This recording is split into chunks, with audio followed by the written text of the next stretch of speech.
ఏపీలో ఇళ్ల పట్టాల వారికి ఎన్నికల్లో లబ్ధి కోసమే కన్వేయన్స్ డీడ్స్ రిజిస్ట్రేషన్ విధానంలో నిబంధనలు రాష్ట్ర ప్రభుత్వం కాలరాస్తుంది.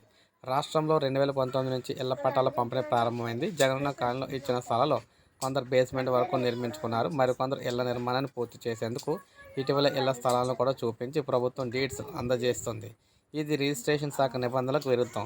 మరోవైపు రిజిస్ట్రేషన్ నత్తనడకన సాగుతూ ఉన్నాయి. ఈ నెల 11వ తేదీన వరకు కూడా చిత్తూరు జిల్లాలో దాదాపు 20,000 మందికు 8,000 మందికి అయింది. తిరుపతి జిల్లాలో చూసుకుంటే 55,000 మందికి 29,000 రిజిస్ట్రేషన్లు అయితే జరిగినాయి.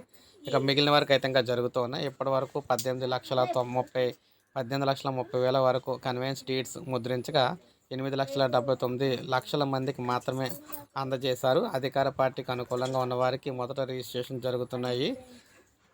మరోవైపు అగనన్న కాలనీలోని స్థలాలకు అనధికారికంగా ఒప్పందాలతో క్రయ విక్రయాలు జరుగుతూ ఉన్నాయి. సో ఈ విధంగా చూసుకున్నట్లయితే ఈ కన్వేయన్స్ డీడ్స్ వల్ల ప్రజెంట్ అయితే ఉపయోగం లేదని చెప్తున్నారన్నమాట.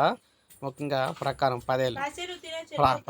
10 ఏళ్ళ అనంతరం స్థలాలపై లబ్ధిదారులకు యాజమాన్య హక్కులు లభిస్తాయి.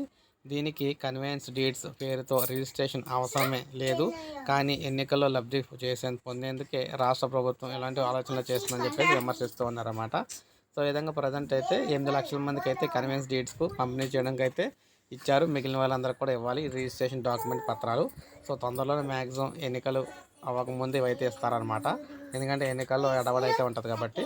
సో ఒక లైక్ చేయండి, సబ్స్క్రైబ్ చేసుకోకపోతే మన ఛానల్ సబ్స్క్రైబ్ చేసుకొని